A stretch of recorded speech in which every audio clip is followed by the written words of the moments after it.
Olá, muito bom dia, queridos amigos e irmãos. Mais uma vez, estamos começando o nosso estudo aqui do GEAL, nessa manhã de sábado aqui no Brasil, noitinha de sábado lá no Japão, e no mundo inteiro que nos acompanha, um clima agradável de felicidade, de união, de paz, aonde nós, irmãos, unidos na fé em Cristo, na certeza de que Jesus é nosso mestre, guia e está presente em nosso estudo, com os corações assim, ó, um juntinho do outro.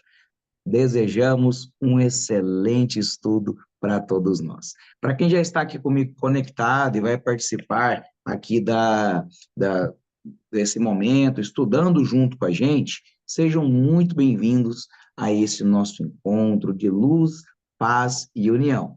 Para você que vai nos assistir aí pela gravação ou pelo YouTube, seja muito bem-vindo também. Sinta a energia que emana desse estudo, desse lugar, e perceba que, mesmo estando distantes, pelas distâncias materiais, é possível sentir o coração de cada um aqui, ó, pertinho da gente. Então, para começarmos com muita luz, com muita felicidade e paz, vamos então pedir a Deus que nos abençoe neste momento. Para a oração inicial, quero convidar uma pessoa que é muito carinhosa, que está sempre presente aqui com a gente, que a gente chama com carinho de tia, a tia Sonilda, para fazer a nossa prece inicial. Minha querida, pode ficar à vontade. É a prece ou vou ler o prefácio? Não, é a prece. Bom, eu peço a Deus que me ajude, que eu possa fazer tudo direitinho e que abençoe cada um de vocês aí no país que vocês estão, que tudo esteja bem aí com vocês. Que Deus esteja presente e me ajude a ir até o fim. Amém. Não é igual a de vocês, mas é a que eu sei fazer. Tia Agora pode Sonilda, ler? a leitura Mil que vai fazer para a gente, é, Ah, ela que mas vai ler, então. Tá. aham. Mas a senhora me deixou com o coração quentinho agora, porque muitas das vezes, desculpa fazer esse adendo antes da leitura, eu sei que acaba extrapolando o tempo depois, mas tem gente que fica com medo. Ah, eu tenho medo de fazer a prece no centro, presencial.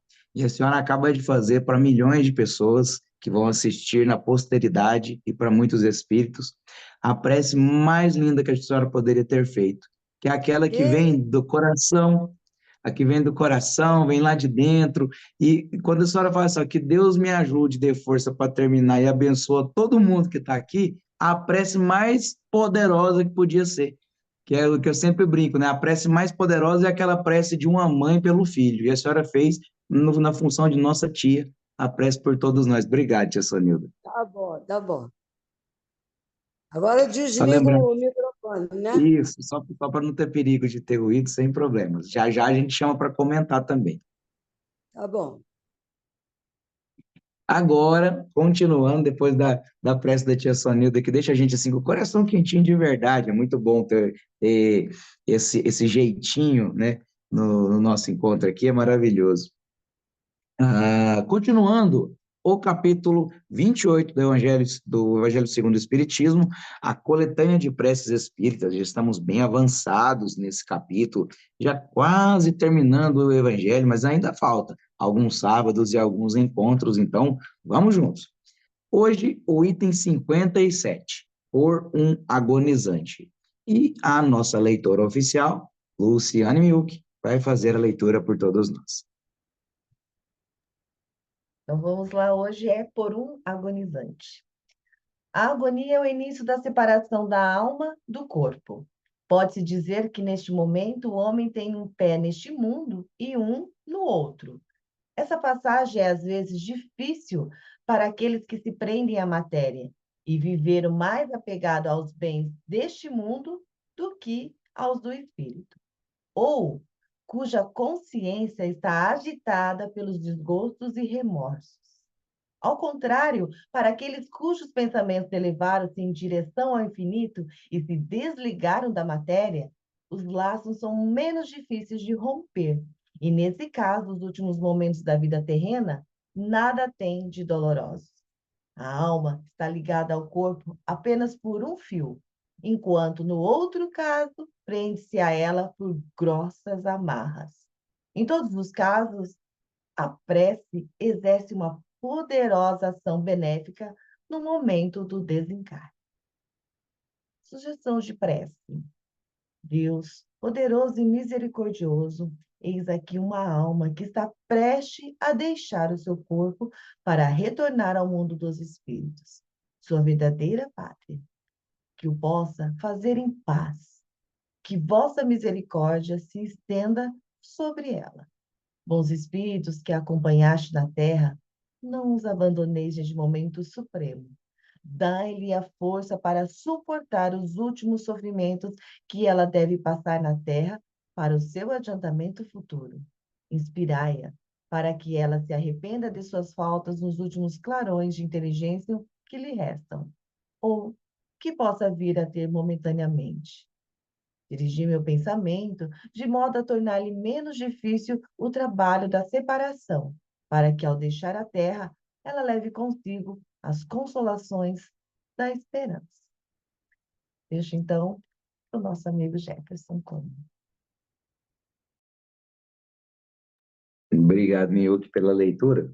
Vou fazer rotineiramente, vou dar um pontapé e vou deixar para vocês, né, continuarem a discussão que eu acho interessante. Essa leitura, apesar de ela ser pequena, mas ela traz um peso bem grande no para que a gente possa refletir.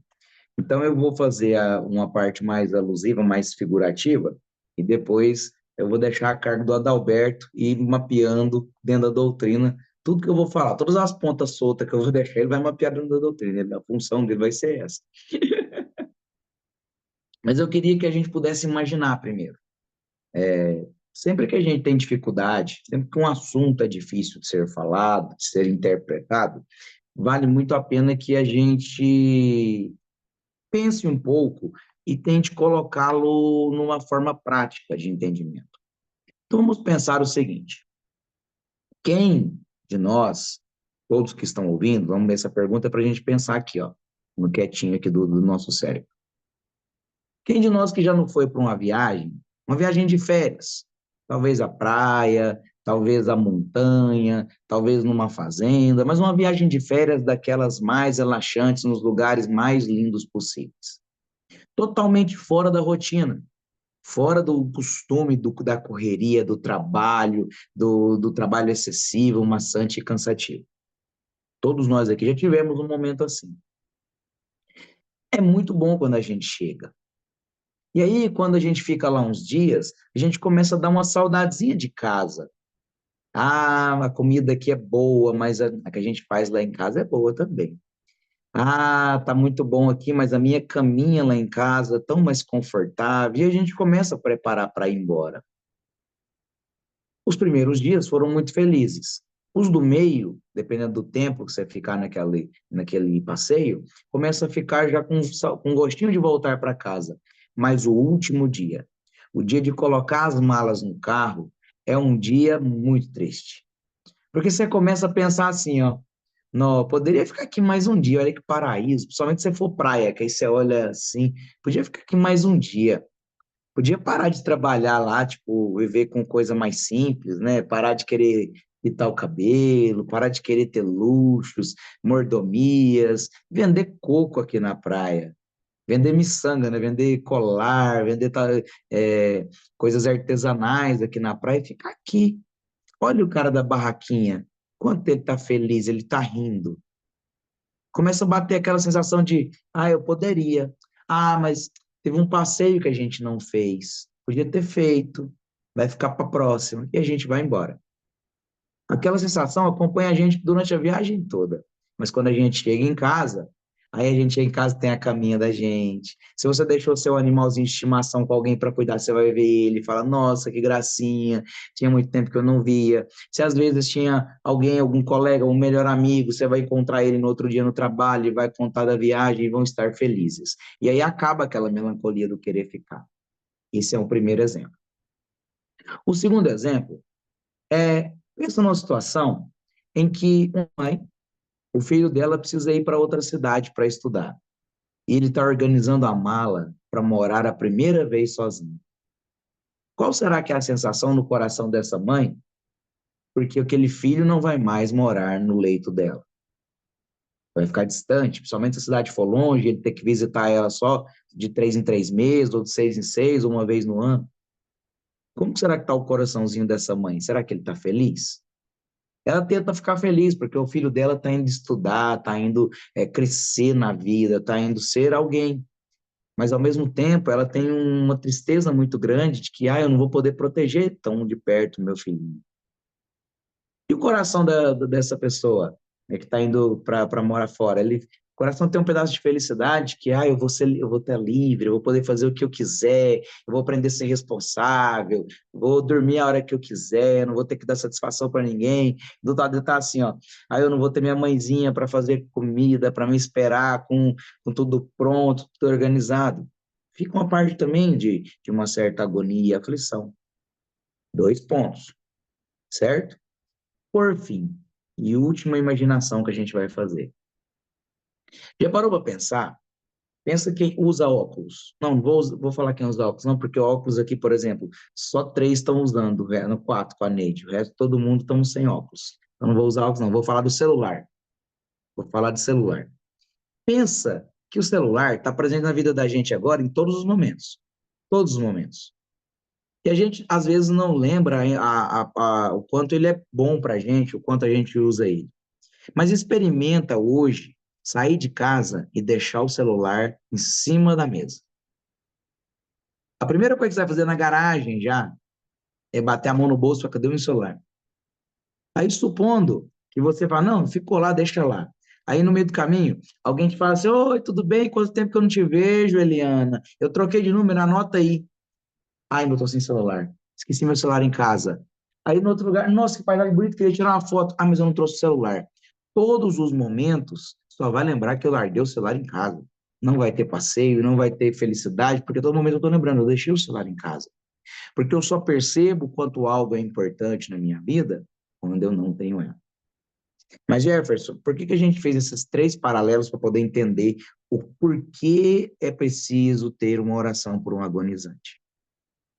Pessoal, agonizante todos nós somos. Todos nós estamos aqui na Terra respondendo por vários erros que cometemos, reaprendendo a amar e a ser pessoas melhores. Todos nós temos as nossas agonias. Mas aqui no Evangelho, Kardec vem trazer o agonizante, que é aquele ser que está deixando a Terra. E que por muitas das vezes, pelo apego material excessivo, ele não consegue deixar as coisas acontecerem, deixar que o organismo pereça, partir para um plano espiritual e a vida verdadeira. Todos nós, quando deixamos o plano espiritual, deixamos lá e viemos aqui para a matéria encarnar com um compromisso de ser uma pessoa melhor, de resgatar de algum erro, de amar mais, de viver mais feliz, de reparar com as nossas inimizades. E viemos, de uma certa forma, felizes, porque tivemos a oportunidade que Deus nos deu de encarnar. Mas, ao mesmo tempo, tinha no nosso coração aquela melancolia de, tá tão bom aqui na colônia espiritual, aqui eu sou um paciente, aqui o médico vem e me dá passe, as minhas dores não existem, porque quando eu começo a sentir alguma agonia, alguém vem e me dá um alento. Aqui eu tô bem, tô bem. E aí eu vou passar lá pela terra, vou reencarnar como criança, ter que aprender a andar, falar, e depois ter que estudar na escola, depois ter que pegar as pessoas que eu não gosto, e a gente vai ter que conviver para que a gente possa pagar por isso. Então, ao mesmo tempo que tem aquela alegria de estar voltando, tem aquela sensação aqui dentro de que se tudo der errado, mas aqui está tão bom. Mas a gente vem assim mesmo, porque a gente sabe que é necessário e que é importante. E aí, estando aqui na Terra, é aquela mesma sensação de felicidade. Nossa, eu estou tudo bem, eu sou criança, e vai passar pela vida adulta, e vem por tudo, todo o turbilhão, todos os acontecimentos. E aí, dependendo de como eu passei aqui pela Terra, como foi a minha estadia, no momento de partir, vai ter aquela mesma sensação. O meu espírito está em felicidade, porque ele está voltando para a vida verdadeira. Ele está voltando para casa, para a cama quentinha depois da viagem. Mas, ao mesmo tempo, ele pode já estar pensando e aquela melancolia de que eu podia ter aproveitado melhor a passagem. Eu podia ter feito isso, aquilo outro, resgatado tal coisa. Ou às vezes eu estou tão materialista que eu vou pensar assim, ó, eu podia ter juntado mais dinheiro para agora meus filhos ficarem melhores, eu podia ter feito mais coisas com o dinheiro que eu juntei e eu não aproveitei. E depende muito, depende muito. E aí, essa agonia, essa melancolia, ela vai ser tão maior quanto maior for o nosso ego. Porque se eu sou uma pessoa de ego muito grande e apegado demais à matéria, eu vou ter uma agonia maior. Se eu sou uma pessoa desprendida, eu vou ter uma agonia menor. Então, aquela agonia que a gente tem de quando eu estou saindo da praia e vindo para casa, ela é pequena, ela dura pouco tempo. Mas a agonia que a mãe tem quando o filho está deixando a casa e o filho tem quando ele está deixando a casa da mãe é muito grande.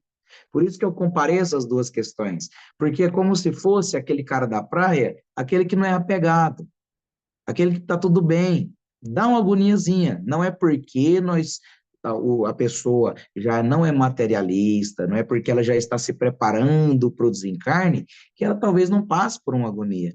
Porque é normal a gente sentir uma dificuldade, viu? Que sem problemas, tá? Vai com Deus, minha querida. É normal a gente sentir uma dificuldade, uma agonia, uma aflição. E aí eu fui falar daquela questão do que é caro para a gente só percebe quando perde, porque a paz na nossa vida a gente só percebe que tem quando vem uma aflição maior. Porque talvez o problema que eu tenho hoje, que eu fico embrulhado nele achando que ele é a maior dor do mundo, quando acontece uma dor maior que ele, eu percebo o quanto era boa a minha vida. O quanto estava boa, mesmo que estava sofrendo, mesmo que estava doendo, mas agora vem uma dor maior, eu lembro o quanto que essa daqui era menor. E aí, quando o Kardec fala que a passagem, algumas vezes, é penosa para os que se apeguem à matéria e vivem mais para os bens do mundo do que para o do outro, o que, que ele quer dizer? Que o momento do desapego, o momento de deixar ir, de deixar-me ir, vai ser tão mais simples quanto mais eu esteja ansioso para retornar. Então, aquela pessoa que está ansiosa para voltar para casa depois da viagem, é mais fácil para ela do que aquela que está entendendo como uma partida. Por exemplo, o caso do filho partindo da casa da mãe. Porque quando eu estou voltando da viagem para minha casa, é um retorno. Quando eu estou saindo da casa da minha mãe, é uma partida. E como eu considero sair aqui da terra, desencarnar como partida, isso dói, isso agonia, isso me faz sentir uma sensação ruim. Agora, quando eu considero um retorno, existe um certo medinho. E aí, para finalizar, eu vou lembrar do Chico. Porque Chico era uma pessoa desprendida da matéria. Não tem como falar que Chico era materialista. Porque tudo que ele tinha era do outro. Tudo que ele ganhava era do outro. E aí tem não é essa a história que eu ia contar, mas tem aquele momento que o Chico está no avião, o avião começa a sacudir, todo mundo acha que vai morrer, e ele começa a gritar, e Emmanuel fala, que é isso? Cala a boca, rapaz, você está gritando para quê? Porque nós vamos morrer, então morre com educação. Para que essa gritaria, né? Está desesperando todo mundo à sua volta, que a pessoa está olhando assim, ó, se o Chico, que é o Chico, que não tem pecado, está gritando, imagina eu. Mas não é esse caso que eu ia falar. Chico era tão preocupado com o desenlace do corpo que Chico pediu para que o velório dele fosse maior um pouquinho, para que ele pudesse ser enterrado com um tempo um pouquinho maior, porque ele tinha medo de não desligar completamente do seu aparelho físico, a ponto de despertar no plano espiritual. Olha o desapego que Chico tem na matéria, de doar tudo que ele tem na vida para o outro e até mesmo da sua própria vida, porque não tenha dúvidas que Chico, no seu trabalho incessante, noite sem dormir e desapego com o próprio corpo, pode ter, sim, desencarnado mais cedo, com certeza, porque não cuidava de si, estava nem aí, quase cego, psicografando. quase desfalido, atendendo o pessoal que chegava a ele pedindo ajuda, passando fome para levar comida para outras pessoas. É um sacrifício necessário para a evolução. Mas se o Chico, que é o Chico, tinha medo do momento de deixar a matéria, de sofrer, e aí mesmo com a espiritualidade revelando para ele que ele só partiria, só faleceria, isso tem lá no Livro dos Casos, o dia que o Brasil inteiro tivesse feliz, e de fato foi, Chico morreu no dia que a gente ganhou o pentacampeonato da Copa. O brasileiro nem lembrava do Chico naquele momento. A euforia era que o nosso time, a seleção de futebol, tinha sido pentacampeã, tinha ganhado 5 Copas do Mundo. Imagina a gente. Será que nós já estamos nos preparando para o momento do desenlace? Será que nós entendemos que talvez as dificuldades que a gente vai tendo na vida pode ser talvez uma preparação para o desenlace? Será que aquela pessoa que está ali no leito de hospital, sofrendo e agonizante, ela entende que aquilo ali é o esgotamento do fluido material que liga o perispírito, o espírito que liga o perispírito ao corpo? Será que ela já entende? Porque uma certa vez eu ouvi, eu li, não sei, mas é daquelas frases prontas que cada um atribui para uma pessoa diferente, e a gente nunca sabe de quem é, que fala assim, ó, nunca ouvi eu te amo tão sinceros como os ditos no portão de embarque de um aeroporto. Nunca ouvi um pedido, uma aclamação por mais um segundo, mais um tempo de vida, como nos hospitais. Orações mais sinceras do que as orações feitas num leito de hospital. É normal, porque nós somos seres de posse, mas seres de posse que só percebem o valor das posses que temos quando estamos a perder. A gente só sabe o quanto que é difícil ser pobre porque a gente pensa na falta do dinheiro. A gente só sabe o quanto dói porque pensa na ausência da calma e na ausência da falta da dor. A gente só percebe o quanto os que estão ao nosso lado são caros na ausência deles. E a gente só percebe o quanto esse corpo material que nos envolve é importante para a nossa encarnação quando ele começa a falhar. E a gente só vai perceber que precisávamos nos preparar para partir no momento que estivermos partindo. Porque nós somos imediatistas e, na maioria das vezes, não planejamos nem sequer o futuro. Imagina a partida. Por isso que a gente precisa ter prece pelos agonizantes, porque é muito provável que nós seremos agonizantes também. Somos materiais. Pergunta qual de nós que não quer ter uma casinha melhor, um carrinho melhor, um conforto melhor. É normal, faz parte da nossa natureza ainda. Por mais que nos desgarremos bastante, talvez ainda encontremos alguma dificuldade. Agora pensa aquela pessoa que é materialista ao extremo, que viveu pela posse, viveu por ter, pela ganância, por ter mais e mais e mais, e não se preocupou nem sequer pelo outro. Esse vai sofrer bastante, porque o caixão que nós formos colocados, ele não tem gaveta, não tem como colocar a fortuna ali. E aí teve um imperador, não lembro em qual país, que pediu para ser enterrado com os braços para fora do caixão, para que o povo visse que ele não está levando nada e para que ele se despedisse, acenando para todo o povo. E aí deu origem ao termo indo de mãos abanando. Ou seja, para o plano espiritual, a gente só leva o que não é físico. Tudo que é físico e material, tudo que é forjado na matéria vai ficar. Eu só vou levar aquilo que não é físico. O que não é físico? O amor que eu tive para com o outro, as boas energias que o outro vai emanar para mim, o estudo e o conhecimento que eu adquiri, e as boas práticas, a caridade que eu fiz pelo meu próximo. É só isso. Eu só vou levar isso. E parece tão pouco, mas ao mesmo tempo tanto, porque eu posso passar a vida inteira estudando, que ainda vai ter conhecimento para aprender, eu posso passar a vida inteira amando, que ainda vai ter gente para amar, eu posso passar a vida inteira ajudando, que ainda vai ter pessoas precisando de ajuda. Parece tão pouco e ao mesmo tempo tão muito.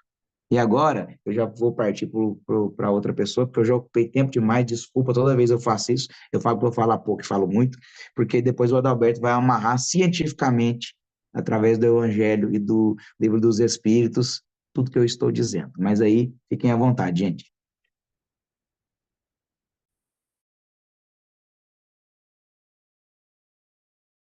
Se as damas quiserem começar, eu sei que o Adalberto é muito cavalheiro, à vontade.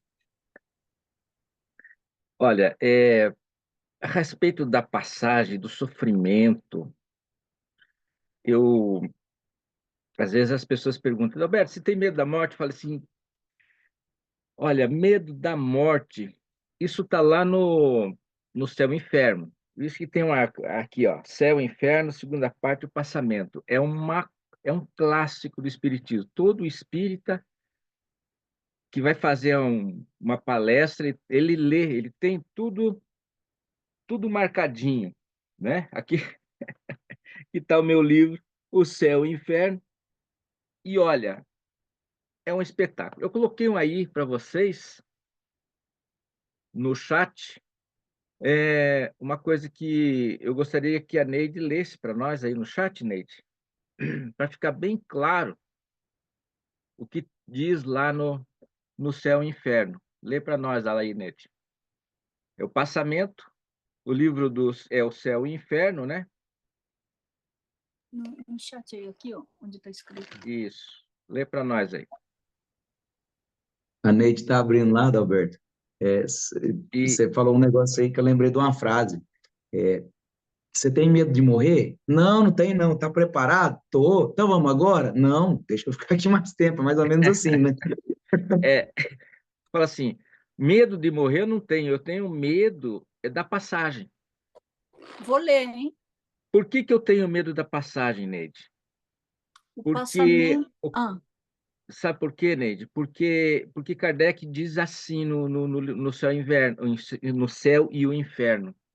Então as pessoas perguntam, você é espírita e tem medo da morte? Não tenho medo da morte, eu tenho medo do passamento, né? Eles falam por um agonizante, eu quero que vocês orem por mim. Mas por quê? Por causa disso que a Neide vai ler. Leia para nós. O passamento, livro O Céu e o Inferno. O estado do espírito por ocasião da morte pode ser assim resumido. Tanto maior é o sofrimento, quanto mais lento for o desprendimento do perispírito. A presteza deste desprendimento está na razão direta do adiantamento moral do espírito. Para o espírito desmaterializado, de consciência pura, a morte é qual um sono breve, isento de agonia, e cujo despertar é suavíssimo. Entendi. Entendeu por que eu tenho medo? Então eu também tenho. A esperança nossa, que nós entendemos é que a passagem é agonizante, mas depende de quem está ali agonizando. No passamento aqui tem a Kardec é um tratado sobre a morte. É um livro que não existe em outras literaturas. Vocês podem procurar literatura francesa, inglesa, japonesa, chinesa, argentina, paraguaia, peruana. Não existe um relato de como se dá a passagem como livro O Céu e o Inferno. Não existe. E isto é o resumo. Esse evangelho é curto, é uma oração apenas. E a explicação é super resumida. E ele fala, vai estudar. Aqui ele fala assim, no texto 57 da Coletânea de Preces Espíritas, Kardec fala assim, a agonia é o prelúdio da separação entre a alma e o corpo. E fala também, muitos se acham apegados à matéria. Outra coisa, cujas consciências se encontram agitadas pelas mágoas e pelos remorsos. Ele está falando que quem está nessa agonia são as pessoas que não têm esse desprendimento material. Akira, quando Kardec faz a separação de entendermos assim como que é os espíritos, ele usa uma lógica. Nós estamos na matéria e estamos num planeta material. E esses espíritos, Akira, que estão aqui nesse planeta, eles estão encarnados na matéria bruta. Para você se elevar de um estado espiritual bruto para um mais leve, você tem que desmaterializar. Quando a gente pega a classificação dos espíritos, ele é simples. Os espíritos imperfeitos, que são os que são ligados e têm muita influência da matéria, esses, minha querida Neide, são os agonizantes. E os que não têm influência da matéria, que são os bons. Então é simples. Quem é o agonizante? Muitos apegados à matéria, que viveram mais para os bens deste mundo como encarnado, cuja consciência se encontra em plena mágoa, em pleno remorso, né? Agora tem o contrário. Tem aqueles que não estão ligados à matéria, que têm os laços assim menos difíceis de se romper.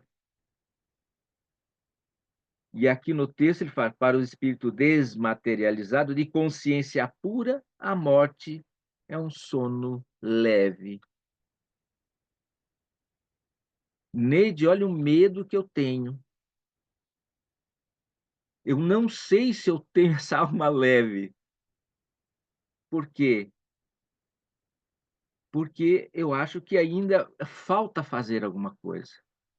Eu falo assim, eu sempre estou querendo ajudar, fazer, mas eu sinto assim, eu podia ajudar mais, não consegui. Eu podia fazer mais, não consegui. Eu queria pegar meu sofá que eu ganhei lá, não consigo ir lá, né? Eu quero visitar lá a Eliana, não consigo. Eu não consigo, quer dizer, esses muitos não conseguia, eu não sei se eu estou preparado para ter esse sono breve, isento de agonia. A lição por um agonizante é para aqueles que estão mergulhados na matéria, aqueles que estão em sofrimento com remorsos ainda pendentes. Esses são os agonizantes. E do tia Sonilda, quando a gente vê a oração, tia Sonilda, a oração, tia Sonilda, tia Sonilda é tão simples. A oração que Kardec nos ensina, ele fala de Deus. Primeiramente, ele invoca Deus, Deus Todo-Poderoso. Eis aqui uma alma que deixa esse corpo e na matéria e vai retornar à pátria do mundo espiritual, que é a nossa pátria normal. Ou ele fala nossa verdadeira pátria. E pede por misericórdia que a mão de Deus se estenda sobre ele com muita paz. Na segunda parte da oração, ele fala dos bons espíritos. Tia Sonilda, Kardec sempre fala assim, em sofrimento, se una aos bons. É lógico, né, que é muita coisa lógica, né? A gente não vai se unir aos maus, né? Eu estou em desespero. Eu já fui católico, né, dona Eliana? Eu não sou, eu fui católico, né? Eu sou católico, né? Eu falo, meu Francisco de Assis, é nosso patrono aqui, né? Meu Francisco de Assis. O que eu fiz de errado? Tirei pedra na cruz, né? Estou fazendo uma invocação para os bons. Então, se unir aos bons. E Kardec sabe que todos nós temos um anjo da guarda. E ele fala assim, os bons espíritos que haveis acompanhado na terra. Ele está pedindo para o anjo da guarda do agonizante. Pede a Deus e pede aos bons espíritos que o agonizante possa não ser abandonado, porque muitas vezes o nosso anjo da guarda, quando nós somos teimosos, ele nos abandona, ele não nos deixa, mas ele nos abandona para sofrer as nossas consequências. E aqui ele fala, ele pede para Deus, pede para os bons espíritos, e aí ele faz, ou a pessoa, né, quando ele está ensinando a orar, ele faz assim: dirige-me meu pensamento. É aquela pessoa que está orando pelo agonizante. O meu é eu. Deus, os bons espíritos e eu. A fim de que sua ação torne menos penoso no trabalho da separação. Então se veja que, no final ele fala assim, que leve a esta alma no momento de deixar a terra as consolações da esperança. Esperança, consolações de esperança. Quando nós vamos lá no passamento, quando começamos lá no passamento, lá na segunda parte do céu e inferno, ele começa todo esse processo de ensino, como que se faz esse passamento, com uma coisa interessante. Ele fala, começa-se a certeza da vida futura. A certeza da vida futura. Qual que é a nossa certeza do nosso futuro? É o passamento. Não excluímos nada. O nosso grande certeza é a vida futura, principalmente para nós espíritas. Então, eu tenho certeza, eu como espírito, eu tenho certeza da vida futura. Mas o meu medo é, será que eu estou desmaterializado o suficiente? Será que melhorei da minha reencarnação passada para agora? Será que eu melhorei o suficiente? Será que eu não vou agonizar? Então, eis a questão.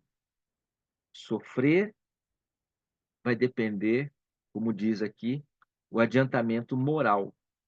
Adiantamento moral do espírito. Não é isso, Neide? Me ajude aí. Fala aí.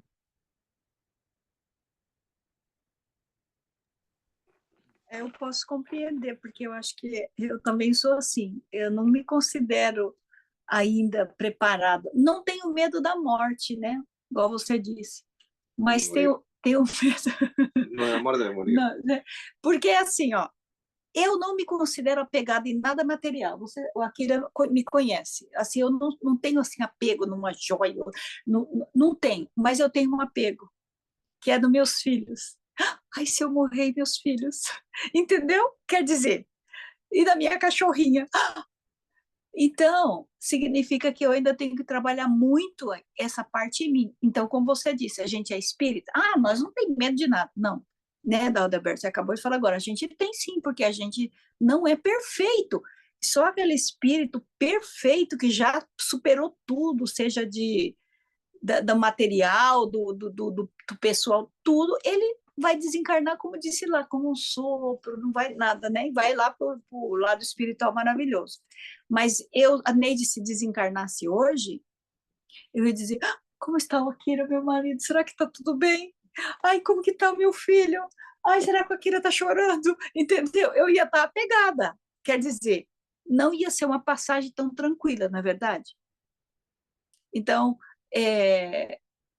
ao nosso dia a dia, que a gente vai treinando, e eu acredito na vida futura, igual você falou. Eu também acredito na vida futura, eu sei que existe a vida após a morte, mas nós ainda vamos levar muitas encarnações ainda para dizer assim, vou desencarnar, que maravilha, e vou indo, tchauzinho, Adalberto, tchau, Eliana, tô partindo, né? Eu acho que ainda vai demorar um pouquinho, Adalberto, agora eu passo para a Eliana e o Akira, se quiser falar.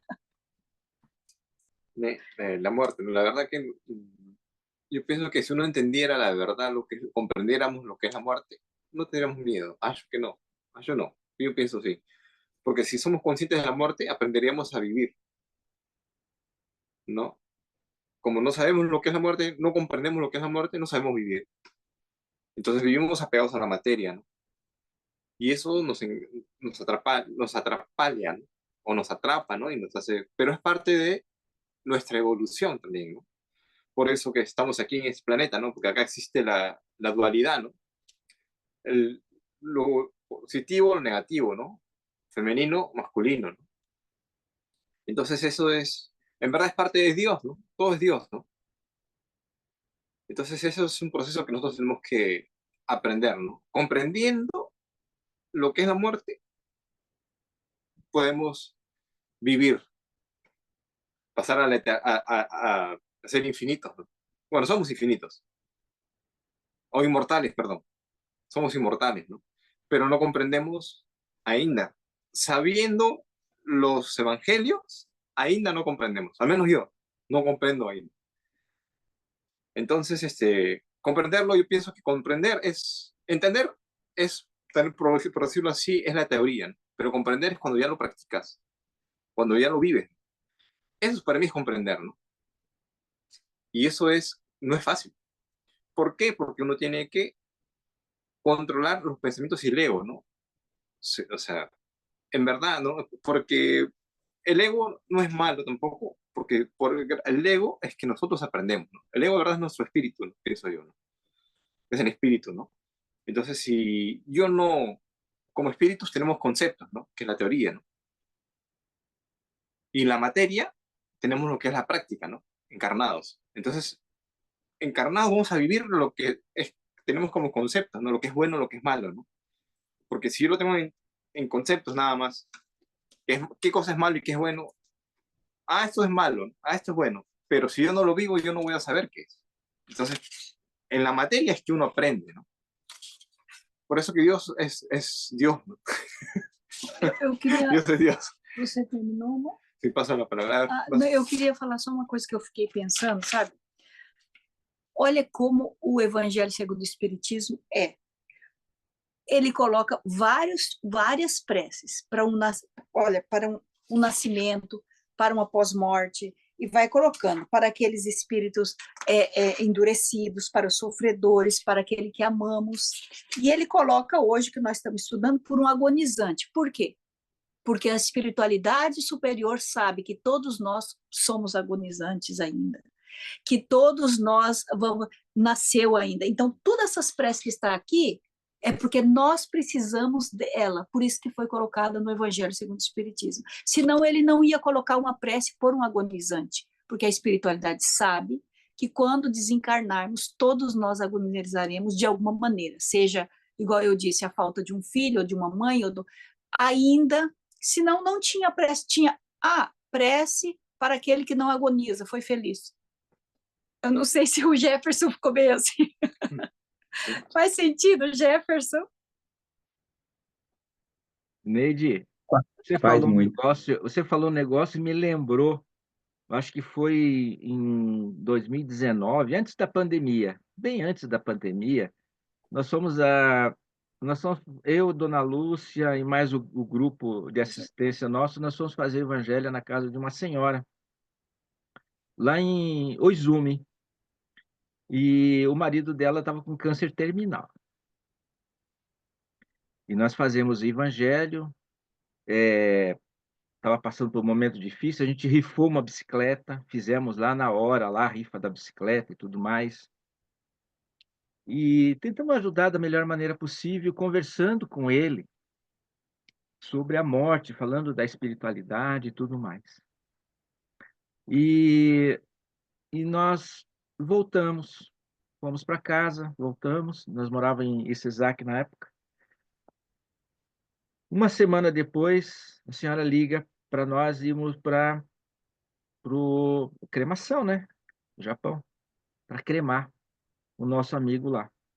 E nós conversamos com a senhora e ela fala: olha, me dá até um arrepio, mas o meu marido mudou muito depois que vocês estiveram lá. No momento do hospital, quando ele estava recebendo o último medicamento, ele olhou para mim e deu um tchau. Fechou os olhos e ele, como se fosse dormir, dormiu serenamente. E quando você falou assim do tchauzinho, eu me lembrei dessa cena. E olha, é assim o espírito desmaterializado. Ele lutou até o fim, não desistiu. Lutou até o fim, todos eles, família inteira. Mas eles tinham certeza dessa passagem. E a melhor passagem é a certeza de que há uma vida futura. Por isso que eu coloquei mais uma vez ali, no capítulo O Passamento, o primeiro item lá, a certeza da vida futura. E ele fala, algumas pessoas, muita gente, ele fala, não teme a morte, não teme a morte, mas teme o momento da transição. E o Jefferson falando de Chico, olha como o Chico se coloca como humano no nosso nível, porque todo mundo estava com medo da morte, no medo da transição. No entanto, Emmanuel chegou lá e falou assim, você está na hora de dar a sua contribuição. Ele falou assim, eu estou com eles. Se eles têm medo, eu também tenho medo. E vá, ave minha a Virgem Maria, como bom católico que era, orou pela Virgem Maria. Valha-me, meu Deus, me acuda. Né? Quer dizer, olha só a simplicidade desse homem. Né, Eliana? É ou não é? É, é. Achei muito interessante todas essas colocações que vocês fizeram, e também quando eu estava estudando, eu peguei o Céu e o Inferno, e peguei aquele do André Luiz, vivendo o Evangelho. Mas, assim, o que eu queria dizer, assim, estou um pouco ronca. Eu acho assim, na minha situação, né, cada um contou um pouco da sua vida, na minha situação, eu acho assim, ou eu tenho um anjo da guarda que me tira de todos os problemas, ou eles não me querem do lado de lá. Porque em 3 situações eu era para ter ido para o lado de lá, mas eles me mandam de volta. Então, eu tenho muito que aprender aqui, né? Eu tenho assim que aprender, assim, como o Jefferson fala que atirou pedra na cruz, eu devo ter furado o olho durante a Santa Inquisição, puxado o povo, porque eles me mandam de volta. Eu estou indo para lá, não, volta. Então, eu cheguei à conclusão que eu tenho que aprender, eu tenho que me reformar, essa reforma íntima. E eu gostaria de ler, compartilhar com vocês uma coisa que eu li, e, assim, vocês já sabem, o Adalberto, a enciclopédia, para você é fácil. Mas para mim, eu achei assim, que foi uma coisa que me tocou muito. E é Vivendo o Evangelho, com o André Luiz, é o item 367, Ano Velho. Então, isso assim, me deu uma força tremenda. Então, se todo mundo. Vocês querem que eu leia, ou vocês já conhecem, ou eu estou repetindo? Quer? Lê? Ok, vamos lá. Pode. Então, pode ir. Então tá, ó. A semelhança dos últimos. Peraí, deixa eu pegar aqui. A semelhança dos últimos momentos no corpo agonizante, quando desfilam na tela mental as recordações de toda a vida, os derradeiros dias do ano que acaba constituem ocasião propícia para que analises suas aquisições no campo da evolução espiritual. O resultado nem sempre é favorável, pois as imperfeições ainda prevalecem. Mas importa saber quanto esforço dedicaste à renovação íntima. O orgulho ainda te seduz, entretanto, conseguiste ser humilde. Desculpa, entretanto, conseguiste ser humilde mais vezes? O egoísmo ainda te domina? Contudo, exercitaste a caridade com mais frequência? A inveja ainda te acompanha? No entanto, aceitastes mais o sucesso alheio? A mágoa ainda te persegue? Todavia, perdoaste com mais facilidade? A intolerância ainda te consome? Entretanto, seguiste a indulgência mais de perto? A discórdia ainda te desequilibra? Contudo, semeaste a paz com mais constância? A cólera ainda te perturba? No entanto, pudesse manter a calma por mais tempo? O ódio ainda te subjuga? Todavia, acumulaste um pouco mais de amor? O balancete anual da conduta perante as leis divinas tem a dimensão do exame de consciência para que avalies a sinceridade do teu propósito renovador.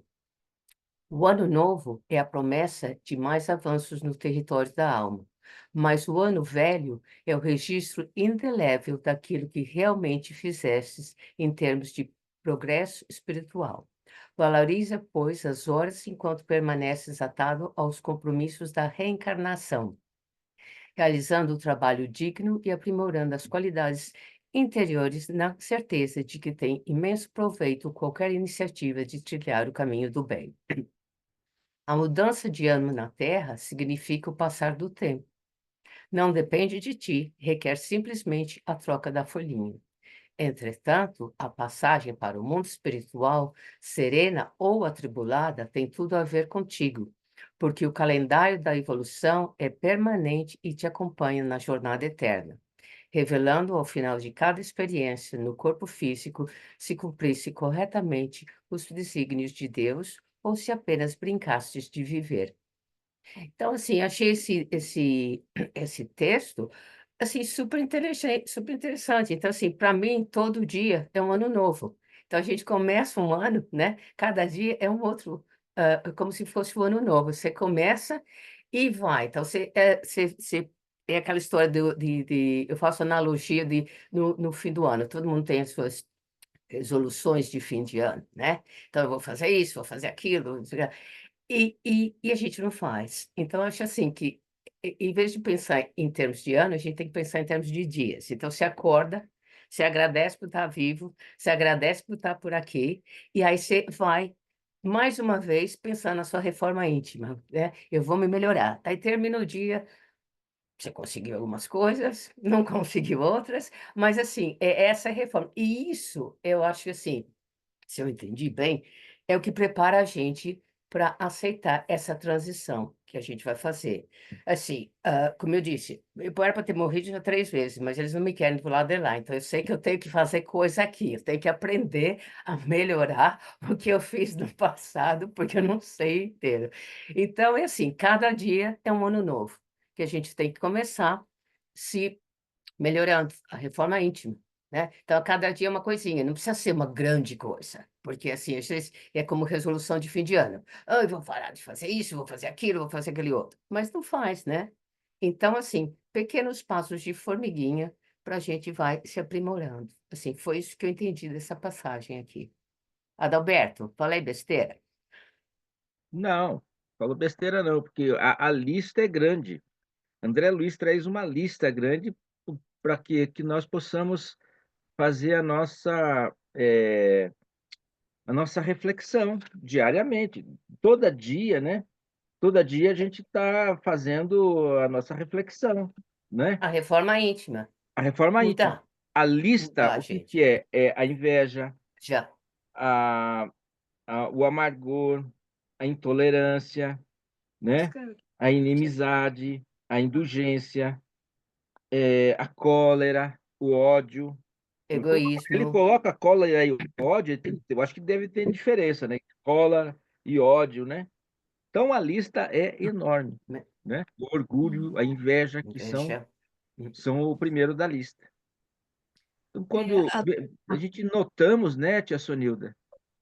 Notamos, nós que já passamos, né, tia Sonilda, dos 30, eu já passei dos 30, que nós temos ainda, depois dos 30, nós temos ainda que melhorar, não é isso, tia Sonilda? O que a senhora acha? Eu acho que eu sou melhor ainda, pior ou melhor que a Eliane. Ela 3 vezes. Eu já umas 5 vezes fui e voltei. E achei que não ia voltar. Primeiro, há 20 anos atrás, eu operei uma mastectomia radical. Eu tirei a mama direita com câncer. Aí, só em falar a palavra câncer há 20 anos atrás, era um pavor. Eu despedi de todo mundo, chorei com todo mundo e estou aqui com glicose 83, colesterol maravilhoso. Os médicos pediram para comprar o meu exame para mostrar aos médicos deles que estão. O meu cardiologista teve 2 infartos. tem 60 anos, eu tenho 84. Estou com colesterol, glicose, tudo bom. Eu fico meio preocupada. Eu fico preocupada, por que eu ainda não fui? E meu filho, tão novo, tão saudável, foi com 57 anos, há 2 anos atrás. Não é justo. Então, eu fico meio. Estou melhor que a Eliane. 5 vezes eu fui e voltei. Ô, Sonilda, vaso ruim não quebra. Nós somos vaso ruim. É coisa, aquela coisa bem de circo, de feirinha, de cidade, né? Que tem. Já me Vaso ruim não falaram quebra. isso. Já me falaram isso, mas eu parece que eu me sinto, modéstia à parte, tão boa. Eu adoro ajudar todo mundo, que qualquer dia eu vou ter que entrar na fila para ser ajudada, de tanto que eu ajudo. Mas não consigo ir embora direto. Estou doida para ir embora. Eu quero ir embora. Depois que eu aprendi que existe vida do outro lado, eu quero encontrar meus amigos, meu marido, meu filho, minha mãe. Todo mundo foi, eu sou a única da família que sobrei, tá bom? Mas fazer o quê? Nilda, você é a única que sobrou, nós é que ganhamos o presente, porque você está com nós aqui, né, Jefferson? Eu, eu captando um pouquinho de cada, né? Eu lembrei de quando eu ouvia falar, né, que a prece de uma mãe rompe os céus, abre o céu, escancara as portas do céu. E a tia Sônia tocou num ponto muito importante. Enquanto a Ney estava falando, eu estava lembrando disso e parece que já estava combinado. Eu acho que a espiritualidade estava falando que aí no final, mais para frente, a tia Sônia deu puxar esse gancho de novo. Olha o quanto, às vezes, a gente fica pensando assim, né? A Sônia falou um negócio importante aí. Ah, eu que já tô aqui, já foi 5 vezes, tô velhinha e o vaso ruim não vai quebrar, não. Tô rompendo, e aí meu filho mais novo já partiu. Ah, às vezes a gente fica se perguntando, né, aqui na Terra, por que que a gente sofre tanto e outras pessoas não sofrem? Por que que Deus leva os bons e deixa os ruins, né? É porque, de fato, a gente não está num lugar que é lugar de gente boa. Nenhum de nós somos gente boa. Pois mas a gente está aprendendo, está tentando, está evoluindo, mas não tem nenhum santo aqui. A Eliana ainda puxou, né? Que eu sempre falo, né? O que que a gente fez em conjunto? Que alguma coisa a gente fez todo mundo junto no passado para ter que estudar juntos em cada canto do planeta. Então, assim, aqui na Terra não tem nenhum santo nem inocente. É aquela história, né? Que aqui na Terra a gente é uma grande escola, mas eu vou falar presídio, mas não tem nada a ver que nós estamos num presídio, não. Mas lá no presídio, na cela, no filme, quando a gente está assistindo, um vira pro outro assim: o que que você fez? Não, eu sou inocente. Todo mundo é inocente. Não tem nenhum que é o culpado. Todo mundo é santo. Então, se eu falasse, Adalberto, o que será que você fez aí, né, para nós estarmos de jeito aqui? Ele vai falar assim: não, não fiz nada, não. Isso aqui, com certeza, Deus resolveu provar o quanto que eu sou forte, o quanto que eu tenho resiliência. Eu tenho certeza que eu não sou assim. E se perguntar para mim, Jefferson, o que que você fez? Eu falo: não, mas eu fiz caridade demais, certeza. Eu fui tão caridoso na vida passada que Deus falou assim: não, vai lá e faz mais um pouco. Capaz, né? Nós somos ainda muito errados, pessoas ainda, infelizmente, com o coração cheio de egoísmo, cheio de rancor. E se a gente não perceber isso, é porque nós somos cegos. Porque nós, infelizmente, ainda somos criaturas que precisamos ainda depurar muito o nosso ego, o nosso materialismo, o nosso apego às coisas materiais e a nós mesmos.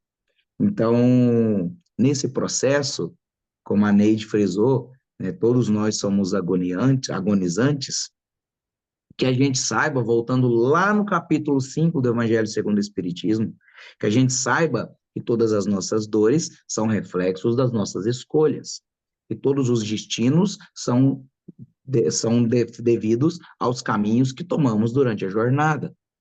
E por mais que a gente não lembre, porque se não é uma causa atual, é uma causa anterior de nossa aflição, nós somos aflitos. Mas os aflitos são bem-aventurados.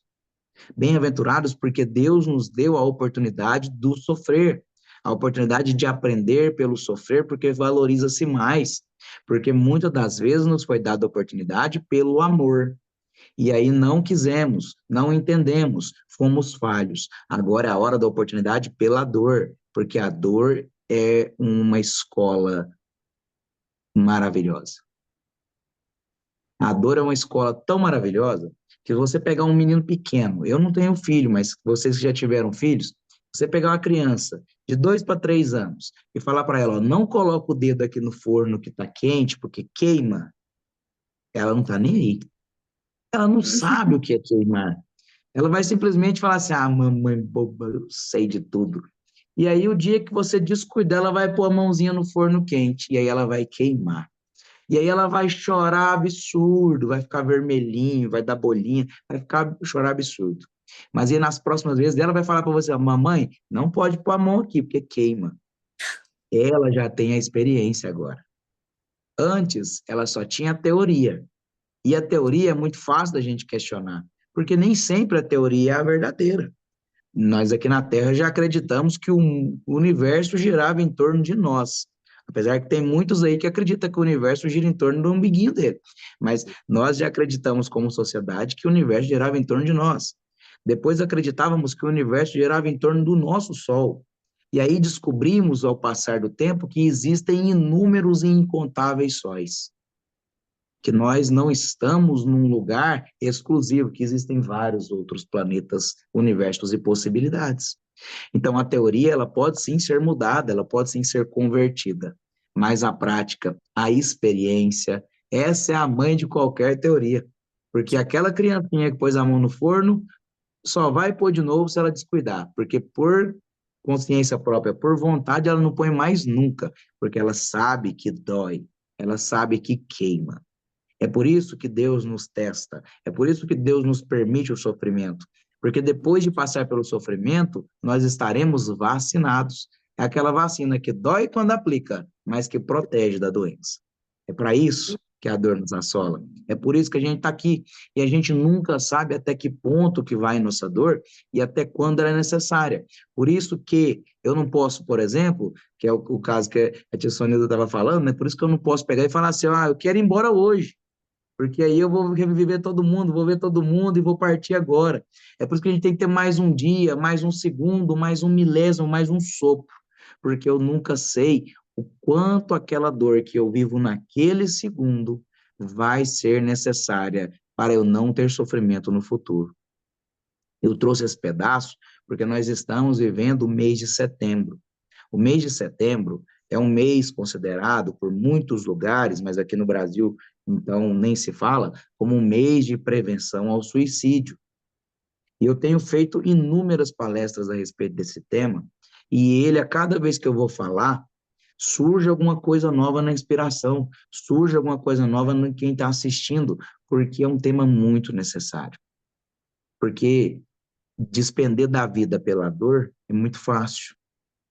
É muito fácil, porque quando a gente está agonizante, o que a gente quer? Que a agonia acabe.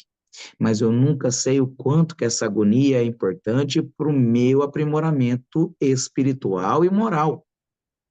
É como a criança que foi tomar a vacina. Ela tomou a primeira vez, ela sabe que dói. Ela está na fila, ela fala para a mãe dela, mãe, eu não quero tomar, eu quero ir embora. E às vezes ela até consegue, ela escapa do braço da mãe, sai correndo, né? E a mãe tem que correr atrás para pegar. Quem já foi numa fila de vacinação, seja num posto de saúde, no hospital, com certeza já viu essa cena, ou já foi o protagonista dessa cena. Porque eu, uma certa feita, quando tinha ali por volta dos meus 5 anos de idade, quando a minha mãe me falou assim, não, não preocupa não, que não é injeção, é só a gotinha, vai colocar na boquinha. E aí, quando eu vi o da frente, eu era o próximo, o da frente, levantar o bracinho e tomar a agulhada e dar o berro, eu já escapei do braço da minha mãe correndo e tchau, fugi. E aí, a minha tia morava a 3 quarteirões do posto de saúde. Eu pensei comigo, eu não sei ir muito longe, porque eu só tenho 5 anos de idade, eu vou correr para casa da minha tia. E eu cheguei na casa da minha tia, sabe o que que tinha lá? Meu pai estava lá almoçando. Meu pai chegou e falou, o que você está fazendo aqui? Porque eu podia mentir para minha tia, falar, ah, minha mãe mandou eu vir cá fazer alguma coisa, mas para o meu pai não tinha como. Ah, não, não é possível. O que você veio fazer aqui? É que eu fiquei com medo de tomar vacina. E aí meu pai, como um homem muito calmo que é, me pegou no braço, me colocou no colo e falou assim, ó, preocupa não, meu filho, dói agora, mas é para você não ter que ir para o hospital depois tomar outras 3 injeções. Então é uma pequenininha, porque a do hospital depois, eu não lembro nem de que era, a do hospital depois vai ser 4 vezes o tamanho da agulha. Eu falei, então o senhor vai comigo? Vou. E aí meu pai foi, chegou lá minha mãe desesperada, cadê meu menino? O que aconteceu? Onde que ele foi parar? Isso tudo em 15 segundos, 15 minutos. E aí me chegou, minha mãe já me pegou numa mão, meu pai na outra, e eu tomei a vacina. E detalhe, não doeu. Será que não doeu porque a enfermeira tinha a mão boa? Será que não doeu porque a agulha era fininha? Não, não doeu porque eu já estava preparado para a dor. Então, que a gente, no momento de agonia, no momento de sofrimento, que a gente perceba os que estão à nossa volta, nos dando forças para que não doa. Porque eu comecei essa fala de agora, lembrando da Neide, falando que a prece da mãe rompe os céus. E no momento que André Luiz estava agonizante, por muito tempo no umbral, e a mãe dele fazendo prece para que ele fosse alcançado e resgatado, e só no momento que ele parou e escutou e percebeu, que ele viu que o socorro já estava lá, porque o socorro por muitas vezes visitava, mas ele em agonia, só pensando na agonia, não enxergava. Então, que a gente pare um pouco de sofrer, pare um pouco de pensar na agonia e comece a pensar naquelas pessoas que estão ao nosso lado, seja encarnado ou desencarnado, nos dando forças, que aí a dor vai passar com tranquilidade, eu tenho certeza. Se alguém quiser fazer mais um comentário, para a gente já ir para o finalzinho, que eu já ocupei tempo demais. Fica à vontade, Eliana. Não, só um comentário. Aqui tem uma. Você falou do suicídio, né? Que a gente não aceita. A gente fala, eu quero morrer, quero fazer isso, né? Como o Sunida mencionou. Aqui é uma coisa assim muito preocupante, eu acho. E porque está uma campanha para o suicídio assistido, para pessoas que estão com doenças terminais. E eles estão buscando, eu acho assim que ou proíbe, ou a questão é proibir, né? Faz uma lei que proíbe, você é preso, a família é presa, todo mundo, ou aceita. Então, eu acho assim, é a falta de conhecimento, porque se essa pessoa que está aceitando esse suicídio, ela não está entendendo que ela tem essa doença, ou ela tem essa doença terminal, ou é para se aprimorar, para poder passar. Que nem no.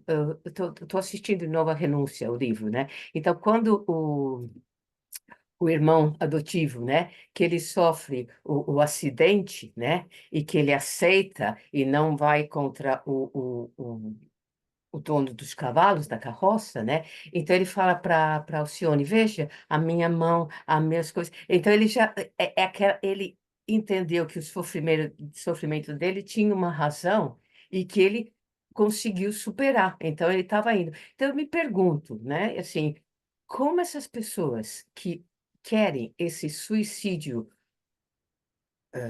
acompanhado de esse assisted dying, que eles chamam aqui, né? De morrer com assistência médica. Como é que vai ficar depois do outro lado, né?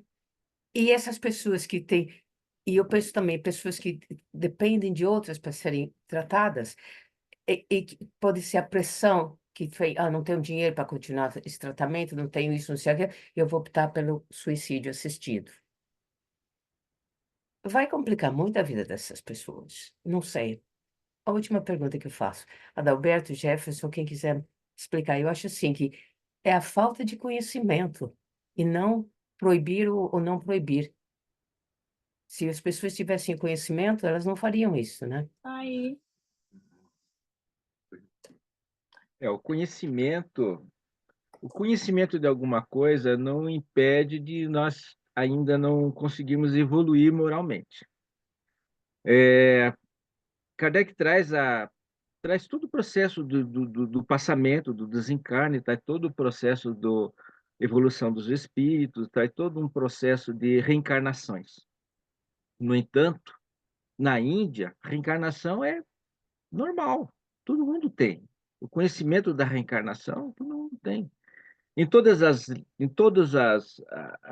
Digamos assim, em todas as religiões, seitas, tudo, tem o mesmo processo, fazer aos outros, não fazer aos outros que gostaria de fazer a si mesmo. Quer dizer, você gostaria que alguém fosse te matar? Todos, né? No budismo tem, no Alcorão tem, tá tudo lá no taoísmo aqui na China tem, tudo, ó, pensa, faz os outros que faz aos outros que você gostaria que fizesse a você. Não tem jeito. O que é a chaga da humanidade? Jesus, quando falava assim, raça de víboras. Neide, quem que é? Para quem que Jesus estava falando? Raça de víboras. Não era para os fariseus, para aquelas pessoas. Porque os fariseus, os mestres lá como é que fala? Me ajuda aí, Jefferson. Os senhores das leis, né? Os senhores das leis lá. Os senhores da lei. Né? Senhores das leis, tinha gente boa lá. Nicodemos, por exemplo. Nicodemos ajudou, outros também ajudaram. Quando ele faz a raça de víboras, ele está falando daqueles que são egoístas, né? Orgulhosos e egoístas. Esses são as raças de víboras. Não adianta nós sabermos da reencarnação, da, da passagem, se nós não melhorarmos moralmente. Eu falei que eu tinha medo não tenho medo da morte, eu tenho medo da passagem. E eu me surpreendi quando eu li lá no Passamento Kardec, no capítulo 1, a certeza da vida futura não exclui esse medo. É o medo, não é o medo da morte, é o medo da transição. Nós ainda temos que aprender a não guerrear. Tem um estudo que tem 64 conflitos no planeta. 64, não é esses 2, 3, 4, 5 que está aí que a gente vê todo dia. 64 espalhadas e coisas ainda que a gente não... Conflitos que a gente não sabe, ainda que são rápidos e já terminam rápido. Então, ainda o nosso planetinho ainda está numa fase de transição também. Esses espíritos que estão pensando neles, eles são os egoístas. Eu não quero sofrer vendo o meu irmão sofrendo. Ele pensa nele. Ele não quer sofrer. Ele não pensa naquele irmão que quer viver, porque ele não consegue nem falar. E ele está lá, em agonia, eu quero viver, não me mate, eu quero viver. Se tem uma chance, eu quero viver. Mas pelo egoísmo, eles falam assim, não, é melhor para... Eles decidem o que é melhor para você. Eles estão decidindo o que é melhor para mim, que eu estou lá. Melhor para mim é eu ir embora, não me dá despesa, é isso. Então, ainda nós estamos nessa fase ainda de transição, mas vamos chegar lá. Valeu, Adalberto. Valeu, obrigada. Deixa eu só fazer um adendo aí e eu já passo para o Adalberto para vibração pelo horário. O interessante da gente pensar é que se simplesmente saber que existe a vida futura impedisse o suicídio, não existe espírita que suicida. O suicídio é um tópico a ser discutido, talvez, numa outra live, né? A gente pode fazer em outros momentos, porque tem dentro do Evangelho.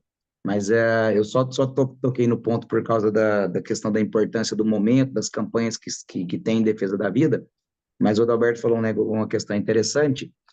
O que a gente tem que raciocinar é que a certeza na vida futura ajuda, mais do que o materialismo, porque o materialismo atrapalha.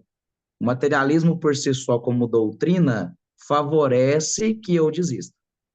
Mas a certeza na vida futura me dá certeza que existe uma amanhã e, principalmente, de que o que eu sinto hoje não vai deixar de eu sentir depois de partir.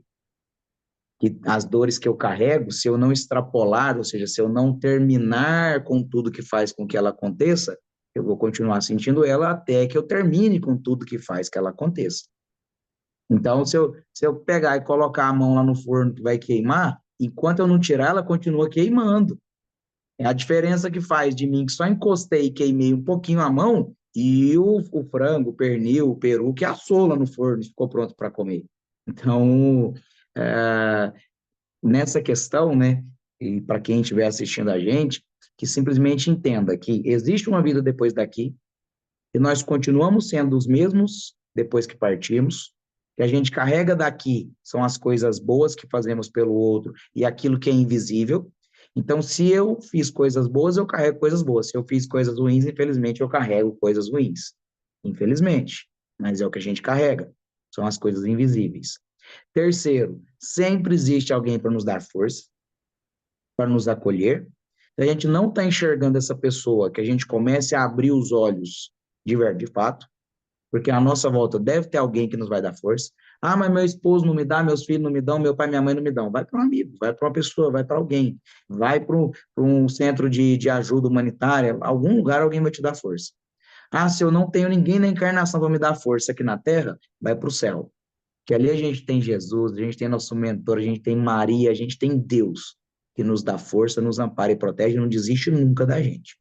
Então, saiba que em algum lugar alguém está dando força para você, para nós, para cada um aqui. Adalberto, fica à vontade, meu querido. Así un comentario chiquitín, Pode rapidinho. falar. Fica Quem à que vai fazer a vontade, fica à oração vontade. final? A Neide, A Neide? Tá, tá. Eu mas podia acho que é falar só um Nildo e o pouquinho, Adalberto. eu podia falar um pouquinho, Sí. Pode? rapidinho. Eu Pode. queria pedir desculpas, porque hoje não estava preparada para fazer prece nenhuma. Eu entendi que eu ia ler o livro, entende? O prefácio, que hoje a Eliane não tivesse aí, a Luciane, né? Não tivesse. Aí desculpa, eu fiz tudo. Eu tenho um livro de oração onde tem todas as orações que cairiam bem. Aí fica para outra vez, tá bom? Ô, Desculpa, tia então. Sonilda, Foi deixa eu te maravilhoso. responder. Deixa eu te responder, então. Foi linda a oração. Quando sai do coração, é que ela tem mais valor. A oração mais pura é a que sai do coração, tá? Aí tem aquele monte de oraçãozinha que a gente decora, como o Adalberto disse, né? O Adalberto, sou católico, sou católico. Principalmente na igreja católica, tem um caderno de oração, tem oração para tudo, igual o Kardec fez aqui, né? Tem oração para uma coisa que eu perdi, para um ente que tem muita coisa. Só que quando a gente faz aquela oração decorada, se ela não sair do coração, não vai adiantar nada, são palavras ao vento. Então, a oração que sai do coração, como a senhora fez, serviu para dar tanta luz para esse momento que nós estamos em, aqui, ó, 1, 2, 3, 5, 7 com a Miúque e 8 comigo. Nós estamos em 8. E a gente fez 1h30 de estudo. Tem vezes que a gente está em 10 e não tem. Então, assim, ó, pensa na luz que a senhora trouxe. E aí, já que a senhora deu a entender que a lei estava de boa, estava tranquila, já a gente já sabe que o dia que a Milk não vier, quem vai ler vai ser a Sonilda, porque ela já deu a entender que está tudo bem para ela, viu? Já fica, já está anotado aqui no meu caderninho, a carteira da senhora já está assinada, tá? Agora não tem como correr. O Adalberto, só o Akira pediu para um pedaço da fala ali, fica à vontade, Akira, e na sequência o Adalberto já vai com a vibração, e a Neide a prece final. Por ejemplo, un ejemplo que pusieron sobre la muerte, ¿no? ¿Qué es la muerte? Y le dijeron, abre una puerta. ¿Sentiste miedo? No. Eso es la muerte. Abrir una puerta. Pasaje para otro lado, ¿no? Eso Por es isso nomás. que é umbral, né? Por eso que es umbral, O ¿no? Kanashiro está falando aqui, né, Akira? Por isso que chama-se umbral. O que é umbral? Você a passagem para o umbral. Umbral é a porta, é o arco da porta. Esse é o umbral. Então o Akira falou: abre-se, abre a porta. Aí você passa. Paz. Muito bem. Com essas Estou E, sabendo agora do umbral. Estou sabendo agora do umbral, porque eu tinha um medo dessa palavra umbral, agora aprendi o que é umbral. Porque na minha igreja não tem umbral, então eu não sabia o que era isso. Agora eu já sei. Obrigada. Umbral sempre é a passagem, né? Você vai passar. É a transição. De um lado tem uma sala e do outro lado tem o quarto, a sala, outra. O umbral é o arco da porta. É o batente, né? Que eu não sei como é que chama em português. É o batente, né? batente. E Aham. chama-se umbral. Então, essa é e Akira, ele abre-se a porta e você passa. Se passa pelo umbral. Se passa de um estado para outro estado, né? Nós temos uma vida só, mas várias experiências. Uma vida só. Uma coisa que o Akira falou é sobre a imortalidade. Nós somos imortais. Eterno só Deus, que não tem começo e nunca terá fim. Mas nós não somos eternos, porque nós tivemos começo. Deus nos fez. Tivemos um começo, mas não teremos fim. Então somos imortais. Esse é o correto. Muito bem. Pronto, eu coloquei todo mundo na tela já, Adalberto. Fica à vontade para vibração. Muito bem. Vamos com essas reflexões maravilhosas, com esse grupo maravilhoso. Vamos nos colocar tranquilamente em nossas cadeiras, respirar, fazendo que nossa respiração possa relaxar todo o nosso corpo físico. Vamos imaginar. Esse é um grande momento que nós, como espíritos racionais, podemos ter. Imaginar. Imaginar os nossos amigos de luz colocando as mãos sobre as nossas cabeças. Imaginar que essa luz nos envolve, nos alimenta, nos ilumina, retirando todo o nosso cansaço, nossas dores, as nossas preocupações, acalmando os nossos corações, nos colocando tranquilos e calmos, relaxados. E com essa sensação de leveza, de tranquilidade, vamos todos nós imaginar uma luz, uma, uma nuvem de energia sobre esse grupo. E vamos imaginar que essa luz, essa nuvem de energia, vamos irradiar para cada pessoa que aqui esteve. Vamos pedir para a nossa amiga Miyuki, que fez a leitura, que ela possa receber essa energia, esse nosso abraço, esse nosso carinho. A nossa amiga Eliana, lá da Inglaterra, a tia Sonilda, que fez uma oração espetacular. Elas possam receber o nosso abraço, o nosso carinho. O nosso amigo Jefferson, o Akira e a Neide, que a casa deles possa se encher de luz.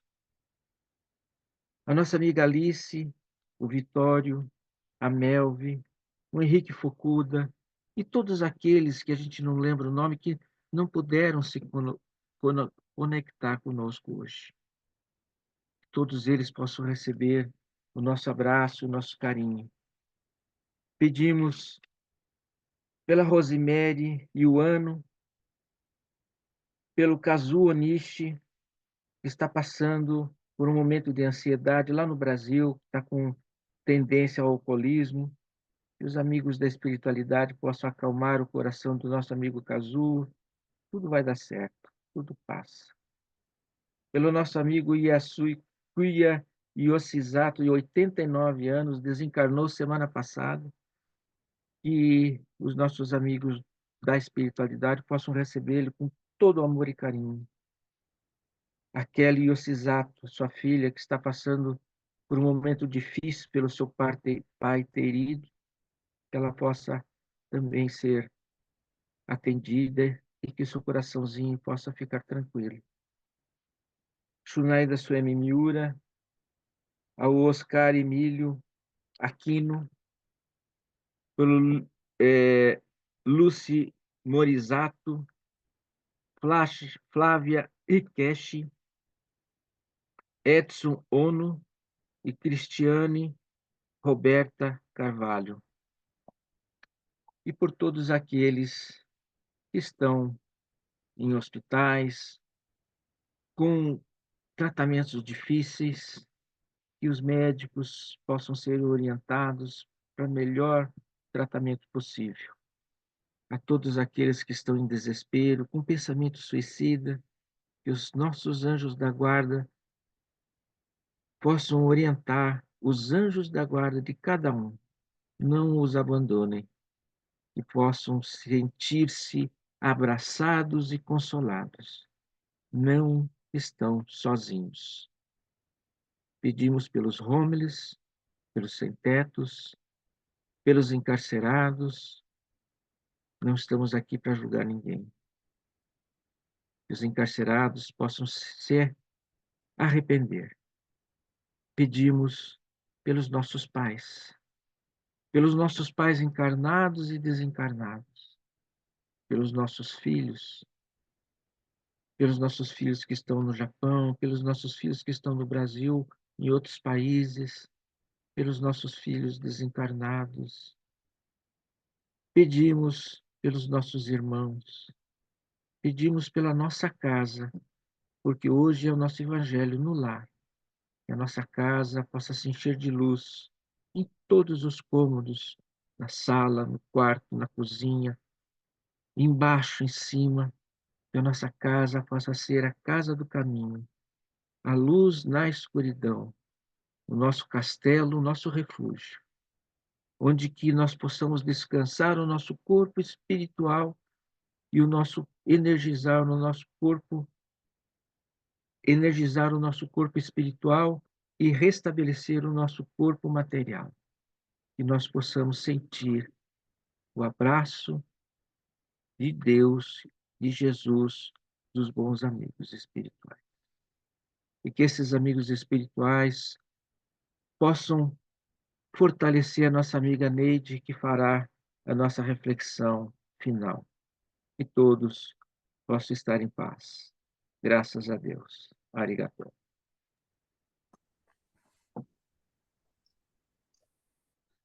Que a paz e o amor do nosso Senhor, Mestre Jesus Cristo, permaneça em nossos corações, que nós possamos aproveitar a oportunidade desta união que se faz hoje com esse estudo, que a paz e o amor do Mestre Jesus se derrame sobre nós encarnados e todos aqueles desencarnados que também estão conosco, que possamos dar valor à vida enquanto estamos no corpo físico, aproveitando a cada segundo, a cada minuto.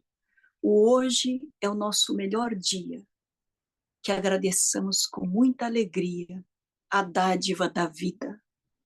E aqueles que não a têm, agradeçam também e peçam a Deus misericórdia e digam que quero recomeçar. Senhor Jesus, Mestre Divino, agradecemos por tantas bênçãos derramadas sobre todos nós. Continue conosco, Senhor, hoje, agora e sempre. Que assim seja. Graças a Deus. Que assim seja. A nossa gratidão a cada um aqui conectado, que participou desse momento, e também a você que está assistindo daí, ou que vai assistir posterior. O nosso muito obrigado pela presença de sempre. A gente se vê de novo no sábado que vem, no mesmo horário, no mesmo lugar. Fiquem todos com Deus. Tchau, tchau.